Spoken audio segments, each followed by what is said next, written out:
룻기 2장 14절에서부터 19절까지입니다. 은혜의 근원 되시는 하나님. 룻기 2장은 은혜의 장이라고 할 수 있을 정도로 나오미와 룻의 가정을 향한 하나님의 풍성한 은혜들이 계속해서 예비되어 있고 부어지고 있음을 발견할 수 있습니다. 나오미와 룻의 가정을 향한 하나님의 은혜는 오늘날 모든 하나님의 백성과 자녀들을 향한 하나님의 은혜입니다. 이들 가정에 부어졌던 하나님의 은혜는 오늘날 모든 성도와 성도의 가정에 부어지는 하나님의 은혜와 동일합니다. 왜냐하면 룻기의 하나님이 오늘날 우리가 믿고 섬기는 하나님과 동일한 분이기 때문입니다. 그러므로 룻기 2장을 공부하면서 배우게 되는 모든 은혜의 말씀들은 저와 여러분을 향한 하나님의 말씀이요, 오늘날 우리를 위해서 예비되어지고 준비되어진 하나님의 은혜라고 할 수 있습니다. 룻기 2장을 공부하면서 나오미와 룻의 가정을 위해 하나님이 어떠한 은혜를 예비하시고 부어주셨는가에 대해서 배웠습니다. 계속해서 오늘 이 시간에도 나오미와 룻의 가정을 향한 하나님의 은혜에 대해서 살펴보고자 합니다. 지난 시간에는 하나님이 룻에게 인도하심과 위로의 은혜, 그리고 채우심과 보호하심의 은혜를 부어주셨다고 배웠습니다. 지난 시간에 이어서 오늘 이 시간에는 만남과 교제의 은혜, 그리고 만족과 풍성함의 은혜를 부어주심에 대해서 살펴보고자 합니다. 은혜라는 것이 하나님의 자비와 긍휼에 근거하여 성도들에게 주어지는 것이기 때문에 은혜의 명칭을 굳이 나눌 필요는 없습니다. 그리고 은혜의 종류가 다양하기 때문에 다양한 은혜를 구해야 한다고 생각하실 필요는 없습니다. 우리가 미처 구하지 못하고 깨닫지 못했던 부분까지 세심하게 하나님이 은혜를 내려주십니다.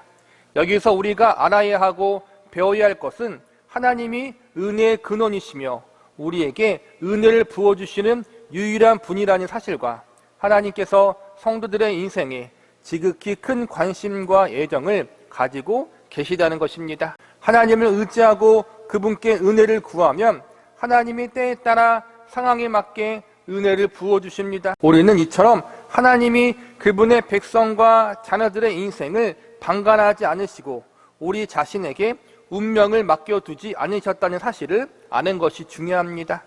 우리의 소망을 하나님을 향해 둘 때 하나님은 우리의 소망이 부끄럽지 않도록 우리의 인생과 삶의 발걸음을 인도하신다는 사실을 우리는 믿어야 합니다.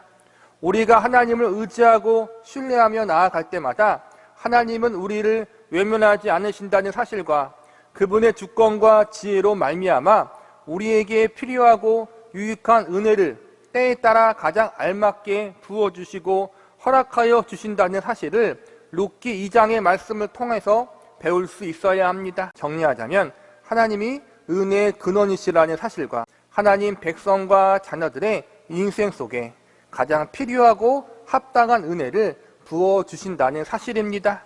이러한 관점과 시각에서 룻기 2장과 오늘 본문 말씀을 접근해야 합니다.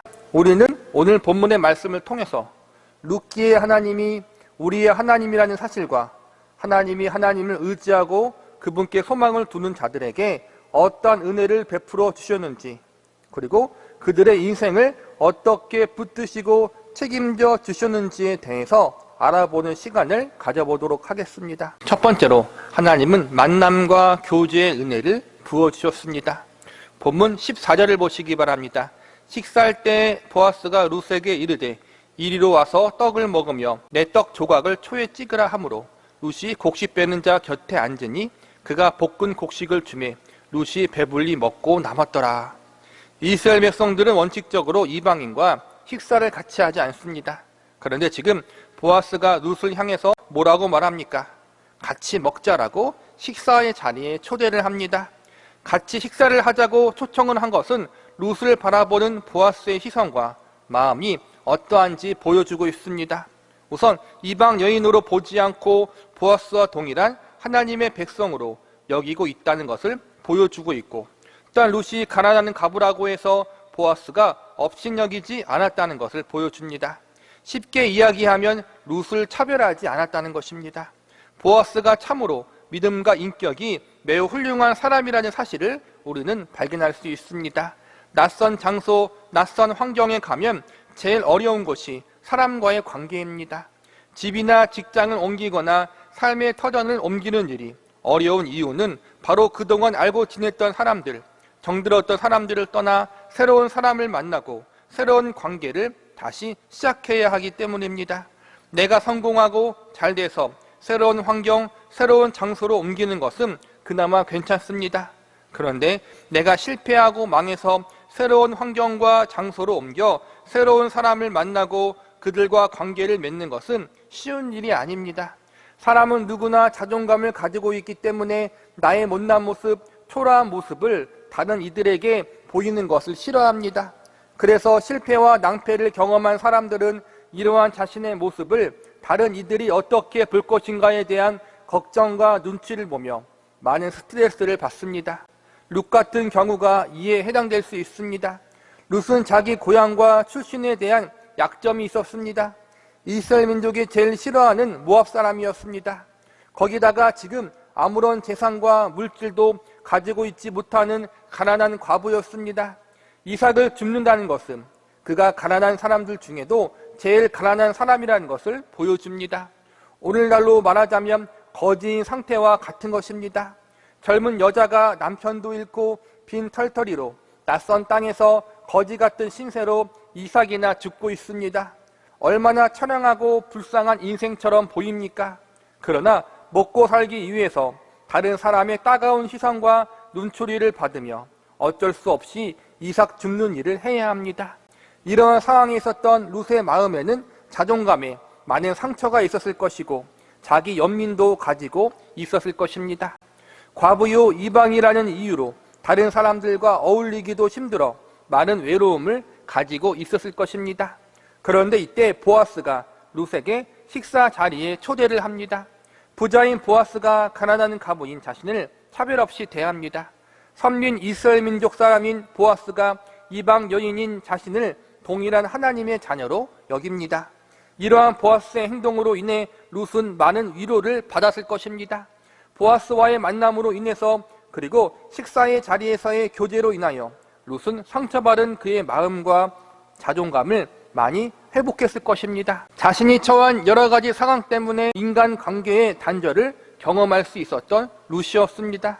마음속에 있는 상처와 외로움을 인하여 사람과의 만남과 교제가 어려울 수 있었던 룻이었습니다. 그런데 하나님은 보아스를 통하여 단절될 수 있었던 룻의 인간관계와 만남을 이어주시고 회복케 하여 주십니다. 많은 이들이 보는 앞에서 보아스가 룻을 하나님의 백성으로 대우해 주시고 하나님을 향한 그녀의 믿음과 부모를 향한 효를 칭찬해 주므로 룻의 자존감을 높여줍니다. 보아스의 이러한 배려와 행동은 보아스를 통하여 일하시는 하나님의 은혜의 역사였다고 믿습니다. 하나님이 보아스를 이 일에 사용하신 것입니다. 룻의 모든 것을 다 알고 계셨던 하나님은 룻의 마음속 깊은 곳에 있었던 마음의 외로움과 자존감까지도 생각하고 계셨던 것입니다. 하나님은 보아스를 통하여 내가 다 알고 있다라는 사실을 알려주고 계셨던 것입니다. 성경은 우리의 앉고 일어섬도 아시고 우리의 마음도 다 알고 계시다고 가르치고 있습니다. 우리의 한숨과 눈물, 마음의 상처와 외로움까지도 하나님은 모두 다 알고 계십니다. 알고 계시는 것으로 끝나지 않고 우리의 삶 속에 직접 찾아오시고 간섭하셔서 우리의 눈물과 한숨을 고치시고 마음의 상처와 외로움을 위로하시고 회복시켜 주시는 하나님이 바로 룻의 하나님이요 저와 여러분의 하나님이심을 믿으시기 바랍니다. 두 번째로 하나님은 만족과 풍성함의 은혜를 부어주셨습니다. 본문 14절을 다시 보시기 바랍니다. 식사할 때 보아스가 룻에게 이르되 이리로 와서 떡을 먹으며 내 떡 조각을 초에 찍으라 하므로 룻이 곡식 빼는 자 곁에 앉으니 그가 볶은 곡식을 주매 룻이 배불리 먹고 남았더라. 여기서 보면 식사를 할 때 보아스가 내 떡 조각을 초에 찍으라고 말하고 있습니다. 초란 일종의 묽은 잼이라고 할 수 있습니다. 우리말의 성경에는 떡이라고 되어 있지만 보다 정확하게 표현하자면 빵이라고 할 수 있습니다. 맨빵만 먹으면 싱거울 수 있으니까 초를 찍어서 묽은 잼을 찍어서 먹으라는 것입니다. 보통 초는 한 그릇에 담아서 여러 사람이 같이 찍어 먹습니다. 우리나라도 가족끼리는 찌개를 끓이면 한 그릇에 놓고 여러 명이 같이 먹지 않습니까? 한 그릇 안에 담겨진 초를 한 식탁에 앉은 여러 사람이 함께 찍어 먹는 것입니다. 한 그릇에 있는 초를 보아스도 찍어 먹고 룻도 찍어 먹습니다. 한 그릇에 있는 초를 함께 찍어 먹을 수 있게 해준 것은 룻의 주의를 단순히 이삭을 주우러 온 불쌍한 갑으로만 보지 않고 보아스와 동일한 인격체로 보았다는 것을 의미해 줍니다. 그리고 14절 마지막 절에 보면 식사를 배불리하고 음식이 남았다고 나왔습니다. 부족함 없이 넉넉히 먹었다는 것입니다. 이러한 모습 속에서 보아스가 룻을 풍성하게 대접했다는 사실을 알 수 있습니다. 이런 광경 속에서 보아스는 이미 룻을 이방 여인으로 보지 않고 하나님 품 안으로 들어온 하나님의 백성으로 보고 있었다는 것을 알 수 있습니다. 룻은 보아스의 이러한 배려의 모습을 통해 자신이 하나님 백성의 무리에 속해 있고 하나님의 백성이라는 신분을 가지고 다른 이들에게 차별 없이 인정받고 있다는 사실을 다시 한번 확인하게 되었을 것입니다. 본문 17절을 보시기 바랍니다. 룻이 밭에서 저녁까지 줍고 그 주운 것을 떠니 보리가 한 에바쯤 되는지라. 하루 종일 이삭 줍기를 한 룻이 집으로 돌아와 보니까 한 에바나 되는 이삭을 주었습니다. 한 에바는 대략 20리터 정도 된다고 합니다. 우리가 먹는 생수병 큰 것이 2리터 정도 합니다. 그러니까 2리터 큰 생수병 10개를 가득 채울 만큼의 이삭을 하루에 주운 것입니다. 무게 차이가 있을 수 있겠지만 적게 잡아도 한 에바가 20리터이면 20kg 정도의 이삭을 주운 것입니다. 20kg의 보리 이삭이면 2명의 여인이 꽤 오랫동안 먹고 살아갈 수 있는 식량입니다. 23절에 보면 보리 추수뿐만 아니라 밀 추수가 마치기까지 룻이 이삭을 주었다고 나와 있습니다. 짧게 잡아도 보리 추수가 일주일, 밀 추수가 일주일은 걸릴 것입니다. 그러니까 대략 14일 정도 열심히 룻이 이삭을 주었다면 14일 동안 꽤 많은 양의 이삭을 주었을 것입니다. 하루에 한 에바인 20리터의 이삭을 지속적으로 주었다면 14일 동안 대략 280리터의 이삭을 무게로 하면 280kg의 이삭을 주었을 것입니다. 우리나라로 치면 80kg이 한 가마니까 대략 3가마 반이라는 곡식을 추수 때 룻이 혼자서 주워 모은 것입니다. 나오미와 룻 두 가부가 1년 동안 넉넉히 먹고도 남을 만큼 주운 것입니다. 옛날 우리나라도 보릿고개라는 것이 있었습니다. 과거 이스라엘 민족이 보리와 밀 농사를 지었듯이 과거 우리나라도 쌀과 보리 농사를 지었습니다. 쌀은 가을에 추수하고 보리는 봄에 추수합니다. 쌀을 추수해서 겨울을 나고 보리를 추수해서 나머지 계절을 지내는 것인데 가난한 사람들은 쌀을 추수해도 빚을 갚고 나면 먹을 것이 얼마 남지 않게 됩니다. 이러한 이유로 봄이 되면 쌀이 떨어지는 일이 다반사입니다. 보리를 추수할 때까지 먹을 쌀이 없습니다. 그래서 배고픔을 달래기 위해 나무 껍질이나 뿌리를 캐면서 버티었던 시절이 바로 보릿고개입니다. 그래서 과거 어른들은 쌀독이 꽉 차 있으면 마음도 든든하다고 했습니다. 부자들은 상관없는 보릿고개지만 가난한 사람들에게는 정말로 버티기 힘든 시기였을 것입니다. 나오미와 룻도 지금 추수 때 주운 이삭으로 1년을 먹고 살아야 했습니다. 많이 줍지 못하면 다음에 추수 때까지 버티지 못하고 굶어 죽을 수도 있습니다. 만약 적게 주었다면 얼마나 조마조마하면서 겨울을 보내고 다음에 추수를 기다렸겠습니까? 조금씩 비어져가는 곡식 항아리를 보면서 얼마나 마음이 무거웠겠습니까? 그러니 이삭 줍기는 두 여인의 생사가 걸린 일입니다. 그런데 감사하게도 1년 동안 넉넉히 먹고도 남을 곡식을 모을 수가 있었습니다. 하루하루 먹고 살아갈 걱정이 아니라 1년 동안 먹고 살아갈 걱정이 없어지게 된 것입니다.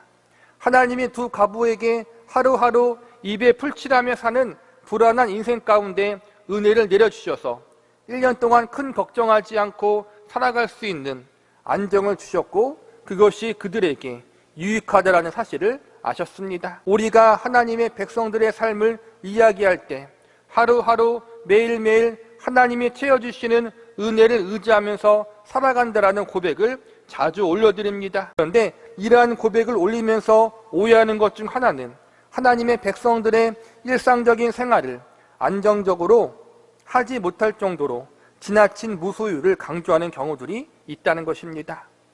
쌀독에 쌀이 떨어져 당장 내일 먹을 양식을 걱정하며 당장 차비도 없고 공과금 낼 돈이 없는 그러한 상황 속에서 아무것도 안 하고 하나님이 은혜 가운데 내일 쓸 것을 채워주시겠지라는 이상한 신앙을 가지면 우리는 결코 안 됩니다. 룻기에서 룻은 부지런히 밀과 보리의 추수기간 동안 이삭을 주우며 일을 했다는 사실을 우리는 잊지 말아야 합니다. 그리고 그것이 이방인 과부였던 룻이 그 당시 할 수 있었던 최선의 경제활동이었다는 사실을 알아야 합니다. 그리고 이러한 룻에게 하나님은 하루하루 입에 풀칠할 수 있는 양식이 아니라 1년 동안 걱정하지 않고 먹고 살아갈 양식을 주셨습니다. 즉 하나님의 은혜를 구하면서 내가 할 수 있는 일을 최선을 다해 찾아서 해야 한다는 것입니다. 일하기 싫어하면 먹지도 말라는 성경의 말씀을 우리는 기억하면서 하나님은 먹고 살기 위한 노동과 경제활동을 통해 성도들이 먹고 살아갈 수 있는 일용의 양식을 공급받을 수 있는 은혜의 길을 열어주신다는 사실을 우리는 명심해야 합니다. 그리고 또한 하나님이 룻을 통해 그의 가정이 1년이 넘는 기간 동안 먹고 살아갈 수 있는 양식을 모을 수 있게 하신 것을 통해서 하루하루 겨우 입에 풀칠하며 살아가는 불안한 생활보다 1년이라는 기간 동안 먹을 것을 걱정하지 않고 안정적으로 생활할 수 있도록 하는 것이 그들에게 더욱 유익했다고 여기셨다는 사실을 우리는 기억해야 합니다. 하나님 백성들의 삶은 물질적으로 경제적으로 어느 정도 안정적이어야 신앙생활과 경건생활에 더욱 집중할 수 있습니다. 물론 하나님이 특별하게 하나님 백성들을 훈련시킬 때 정말 하루하루 입에 풀칠도 하기 힘들 정도로 경제적으로 어려움을 겪게 하실 때가 있습니다. 이러한 경우를 제외하고는 하나님의 백성들은 경제적인 안정을 위해서 노력해야 하고 기도해야 합니다. 본문 19절을 보시기 바랍니다. 시어머니가 그에게 이르되 오늘 어디서 주었느냐 어디서 일을 하였느냐 너를 돌본 자에게 복이 있기를 원하노라 하니 룻이 누구에게 일했는지를 시어머니에게 알게 하여 이르되 오늘 일하게 한 사람의 이름은 보아스니이다 하는지라. 이삭을 주우러 갔던 룻이 너무 많은 이삭을 주워오니까 시어머니 나오미가 깜짝 놀랍니다. 어떻게 이렇게 많은 이삭을 주웠는지 묻자 보아스라는 사람을 만나 큰 은혜를 입었다고 이야기합니다. 그러자 나오미는 기뻐하며 보아스에게 복을 빌어줍니다. 복을 빈다는 것은 하나님께 감사하는 마음이 전제되어 있는 것입니다. 보아스를 위해서 복만 빈 것이 아니라 좋은 사람을 만나게 해주신 하나님께 감사의 기도도 함께 올려드린 것으로 볼 수 있습니다. 룻과 나오미는 지금 큰 것을 가졌기에 감사한 것이 아니라 그저 먹을 것을 걱정하지 않고 생활할 수 있다는 사실만으로도 하나님께 감사했습니다. 큰 욕심을 부리지 않고 자신들에게 부어진 하나님의 은혜에 만족하고 자족했던 것입니다. 이 모든 것이 하나님이 룻과 나오미 가정에게 부어주신 은혜라고 믿습니다.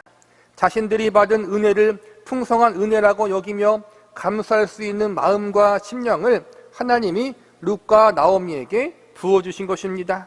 하나님은 우리의 마음뿐 아니라 우리의 필요도 다 알고 계십니다. 때론 우리의 훈련과 교육 차원에서 우리의 필요를 곧바로 채우지 않으실 때도 있습니다. 이러한 경우가 아니라면 하나님은 하나님 백성과 자녀들의 필요를 채워주시되 넉넉히 채워주십니다. 물론 우리가 생각하는 넉넉함과 하나님이 생각하는 넉넉함은 다를 수 있습니다. 하나님이 우리에게 원하시는 것은 하나님의 기준에서의 넉넉함에 만족해 하는 것입니다. 대부분 하나님은 이미 성도들에게 넉넉한 은혜, 풍성한 은혜를 부어주시고 계십니다. 문제는 우리가 하나님이 주시는 그 은혜에 감사하고 만족할 수 있느냐 하는 것입니다. 위에서 성도는 신앙생활과 경건생활을 위해서 노력해야 하고 이는 경제적인 안정과도 어느 정도 관련이 있다고 말씀드렸습니다. 그러나 동시에 경제적인 안정이 지나친 욕심이 되어서는 안 됩니다. 그래서 우리는 경제적 안정에 대해서 균형 잡힌 자세를 취해야 합니다. 그 균형 잡힌 자세의 시작은 자족할 줄 아는 마음을 가지는 것입니다. 그래서 사도 바울은 자족의 능력을 배워야 한다라고 가르치고 있습니다. 세상적인 눈으로 볼 때 룻과 나오미의 형편은 좋지 못합니다. 인간적인 시각으로 볼 때 이삭을 많이 주운 일이 그리 기뻐할 일이 아닐 수도 있습니다. 그러나 룻과 나오미는 이 일에 대해서 하나님께 감사하며 기뻐했습니다. 하나님이 부어주신 은혜가 부족한 것이 아니라 자신에게 충분하다고 만족해했습니다. 우리에게도 이러한 마음과 심령이 있을 수 있도록 기도하시기 바랍니다. 그 기도의 내용은 이렇습니다. 하나님, 저희에게 부어주신 은혜에 너무나도 감사합니다. 그러나 하나님, 송구하지만 저희가 하나님께 한 가지를 더 구합니다. 그것은 저희에게 자족할 수 있는 마음을 허락하여 주시옵소서. 이 기도, 이 마음이 우리의 기도이고 마음이기를 바랍니다. 말씀을 마무리하겠습니다. 룻기 2장 전반부에 룻이 어떠한 마음과 소원을 가지고 집을 나섰는지 기억나십니까? 룻이 하나님께 바랐던 것은 이삭을 잘 주울 수 있도록 누군가의 은혜를 받는 것이었습니다. 본문 2절을 보시기 바랍니다. 모압 여인 룻이 나오미에게 이르되 원하간대 내가 밭으로 가서 내가 누구에게 은혜를 입으면 그를 따라 이삭을 주겠나이다 하니 나오미가 그에게 이르되 내 따라 갈지어다 하매. 룻은 큰 욕심이 없었던 여인이었습니다. 그저 시어머니와 자신이 입에 풀칠할 수 있을 정도로만 이삭을 줄 수 있도록 은혜를 입는 것이 그녀의 소원이었고 기도 제목이었습니다. 그런데 하나님이 어떻게 응답하십니까? 이삭을 잘 줄 수 있도록 보아스라는 좋은 사람을 만나게 해주실 뿐만 아니라 보아스를 통하여 마음의 위로와 기쁨을 경험할 수 있도록 은혜를 내려주셨습니다. 그리고 보아스를 통하여 자존감과 만남의 관계를 회복시켜 주십니다. 그리고 한 발 더 나아가 보아스를 통하여 인격적인 대우와 풍성한 대접을 받게 해주십니다. 룻이 바라고 소원했던 것 이상으로 하나님이 넘치고도 풍성한 은혜를 부어주신 것입니다. 그리고 자세히 보면 하나님이 룻에게 부어주신 은혜들은 룻에게 가장 필요한 은혜들이었습니다. 룻은 먹고 살아갈 길만 열어달라고 기도했지만 하나님은 룻이 구하지 않았던 것까지 미리 예비하여 주셨습니다. 그녀가 미처 구하지 못했지만 그녀에게 필요한 것들이 무엇인지 하나님이 가장 잘 알고 계셨던 것입니다. 그래서 구하지도 않았어도 말하지 않았어도 하나님께서 룻에게 필요한 모든 것들을 준비하고 계셨습니다. 기도하고 바랐던 것 이상으로 응답하여 주신 것입니다. 하나님의 풍성한 은혜는 계속 이어집니다. 15절과 16절에 보면 보아스가 곡식을 베른 일꾼들에게 룻을 위해 이삭을 일부러 더 많이 떨어뜨리라고 지시합니다. 여기서 우리는 우리에게 넘치도록 복 주시는 풍성한 하나님의 모습을 발견할 수 있습니다. 하나님은 풍성하게 복 주시는 분이십니다. 이것은 은혜 속에 살아가는 우리로 하여금 하나님 안에 있는 그 기쁨과 만족이 얼마나 놀라운 것인가를 경험하며 살아가도록 직접 경험할 수 있도록 베푸시는 하나님의 축복입니다. 그래서 시편 기자는 내 잔이 넘치나이다라고 고백했고 사도 바울은 또한 우리의 온갖 구하는 것이나 생각하는 것에 더 넘치도록 하나님이 일하신다라고 그렇게 이야기했습니다. 기도를 구체적으로 하는 것은 필요합니다. 왜냐하면 기도를 구체적으로 해야지 어떠한 기도가 응답되었는가를 알 수 있고 우리의 신앙생활이 더욱 깊어질 수 있는 좋은 기회가 될 수 있기 때문입니다. 그런데 우리가 알아야 할 사항은 하나님께서 구체적으로 기도하지 않으면 우리의 기도를 모르시거나 응답해 주지 않으신다는 식으로 오해는 하지 말아야 합니다. 우리가 성경 공부 시간에 기도에 대해서 배운 적이 있습니다. 기도를 할 때 가장 중요한 것은 기도를 하는 사람이 아니라 기도를 들으시는 인격자 하나님이라고 우리는 배웠습니다. 기도의 응답 여부가 사람의 그 어떠함에 있는 것이 아니라 기도를 들으시고 응답하시는 하나님에게 달려있다는 것입니다. 우리는 자꾸 기도하는 사람에게 기도의 응답과 조건과 원인을 찾으려고 하는 죄악된 본능이 있습니다. 그래서 자꾸 기도의 응답을 가져오기 위하여 하나님 앞에 거래를 하려고 합니다. 내가 이만큼 지극정성으로 열심히 했으니 이제 응답 좀 해주세요. 이렇게 하려는 잘못을 자주 범합니다. 그러나 만약 우리가 하나님 앞에 기도 응답 받을 만한 무엇인가를 해서 기도 응답을 받게 된다면 기도는 보상과 대가라는 개념으로 변질되고 말 것입니다. 내가 한 것만큼 응답이 된다는 것은 기독교뿐만 아니라 다른 종교에서도 얼마든지 찾아볼 수 있는 가르침입니다. 그러나 하나님은 기도가 단순히 보상과 대가를 근거로 응답을 받아내는 종교적 행위로만 여겨지는 것을 바라지 않으십니다. 기도란 나를 가장 잘 알고 계시는, 나를 가장 사랑하고 계시는 나의 하나님 아버지를 향하여 올려드리는 우리의 신앙 고백이요, 믿음의 교제요, 영적인 만남과 대화입니다. 기도를 통하여 하나님이 어떠한 분이신지 인격적으로 깊이 만나고 알아가게 되기를 하나님은 원하고 계십니다. 롯은 먹고 살아갈 수 있도록, 이삭을 잘 줄 수 있도록 도와달라는 기도를 하나님께 올렸습니다. 그러나 하나님은 그 이상으로 응답해 주셨습니다.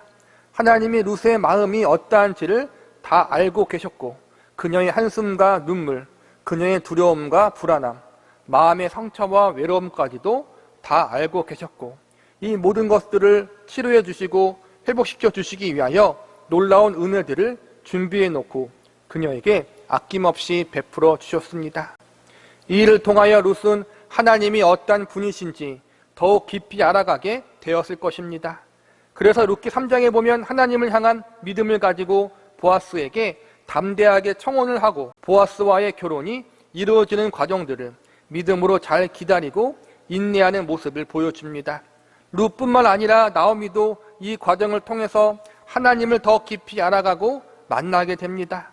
나오미에게 있어서 하나님은 징계하시고 벌 주시는 하나님으로 다가왔을 것입니다. 그래서 1장에 보면 하나님이 나오미라는 기쁨의 이름을 버리게 하시고 마라라는 쓴맛 나는 이름을 주셨다고 고백하기까지 합니다. 그런데 2장에서 룻과 보아스의 만남을 통해서 하나님이 어떠한 분이신지 나오미가 새로운 시각으로 바라보게 됩니다. 그리고 룻과 보아스의 결혼을 계획하면서 그 과정 가운데 이러한 고백을 합니다. 룻기 3장 18절을 보시기 바랍니다. 이에 시어머니가 이르되 내 딸아 이 사건이 어떻게 될지 알기까지 앉아있으라. 그 사람이 오늘 이 일을 성취하기 전에 쉬지 아니하리라 하니라. 보아스가 룻을 아내로 맡기 위해서 쉬지 않고 일한다는 것입니다. 이 고백은 보아스를 믿는다는 것도 되지만 한 발 더 나아가 룻과 보아스를 놀라운 섭리 가운데 만나게 하신 하나님께서 끝까지 책임지시고 이 만남을 성사시키시고 이 둘을 향한 놀라운 계획을 반드시 이루실 것이라는 믿음이 담긴 고백이라고 할 수 있습니다. 1장에서는 도저히 상상할 수 없는 나오미의 고백입니다. 2장에서 벌어진 일, 2장에서 룻에게 부어진 하나님의 은혜들을 직접 보고 들었던 나오미는 이 모든 것들을 계획하시고 섭리하신 하나님이 끝까지 책임지시고 이루실 것이라는 믿음의 담대함과 강한 확신을 가질 수 있었던 것입니다. 결국 하나님은 이 모든 은혜를 통하여 하나님이 어떠한 분이신지를 룻과 나오미에게 알게 하여 주신 것입니다. 은혜는 단순히 호의나 공유를 베푸는 정도로 끝나지 않습니다. 하나님의 은혜는 은혜를 베푸신 하나님이 어떠한 분이신지를 깊이 알아가는 자리로 이끕니다. 그래서 그 하나님을 더욱 깊이 사랑하고 닮아가는 자리에까지 나아가게 만듭니다. 저와 여러분도 마찬가지입니다. 왜 하나님은 이렇게 은혜를 베푸시면서까지 우리에게 그분을 더 닮아가고 사랑하는 자리로 나아가게 하시는 것입니까? 우리가 그분의 백성이기 때문입니다. 예수 그리스도의 생명을 내어주기까지 사랑한 그분의 자녀이기 때문입니다. 부모가 가장 기뻐하는 말 중 하나는 자식이 부모를 닮았다는 것입니다. 그리고 부모가 가장 기뻐하는 일은 자녀가 부모의 마음을 아는 것입니다. 룻기 2장에서 얼마나 많은 은혜들이 나오미와 룻의 가정에 부어졌습니까? 예비하심과 섭리하심의 은혜, 인도와 위로의 은혜, 보호와 채움의 은혜, 만남과 교제의 은혜, 회복의 은혜, 만족과 풍성함의 은혜들을 하나님이 부어주셨습니다. 하나님은 지금도 이러한 은혜들을 저와 여러분의 삶 속에서 계속적으로 베푸시고 계십니다. 룻기 2장에서는 편의상 은혜들 앞에 이름을 붙였지만 이름을 붙일 수 없을 만큼 셀 수 없이 많은 은혜들이 우리를 향하여 계속적으로 부어지고 있다는 사실을 믿으시기 바랍니다. 왜 이렇게 우리에게 은혜를 베풀어 주시는 것입니까? 우리가 그분의 자녀이기 때문입니다. 특별한 이유나 조건이 없습니다. 그저 자녀이기 때문에 그런 것입니다. 그냥 자녀가 아닙니다. 하나님의 독생자 외아들 예수 그리스도의 생명을 주고 바꾼 세상에서 가장 소중한 자녀들입니다. 그래서 하나님은 우리에게 이렇게 한량없는 은혜를 베풀어 주시는 것입니다. 그러나 이 은혜는 무작정 주시는 은혜가 아니라 분명한 목적을 가지고 부어주시는 은혜입니다. 그 목적은 바로 성숙한 하나님의 자녀가 되라는 것입니다. 성숙한 자녀란 다른 것이 아닙니다. 하나님을 더 깊이 알아가고 닮아가는 자녀가 되는 것입니다. 하나님의 마음을 제일 깊이 이해하는 자녀, 그분의 뜻을 제일 잘 알고 순종하는 자녀, 그분의 성품과 인품을 붕어빵처럼 닮은 자녀로 자라나고 성장하는 것이 하나님의 우리에게 은혜를 베풀어 주시면서 기대하시고 바라시는 마음입니다. 나오미와 룻이 지금 그러한 자리와 과정에 있고 저와 여러분도 동일하게 그러한 과정과 자리에 있는 것입니다. 우리들의 삶 속에 부어지는 하나님의 셀 수 없는 은혜들로 말미암아 그 은혜를 주시는 하나님을 더 깊이 만나고 알아가며 저와 여러분이 하나님의 형상을 닮아가고 예수 그리스도의 장성한 분량에까지 자라나기를 간절히 바랍니다.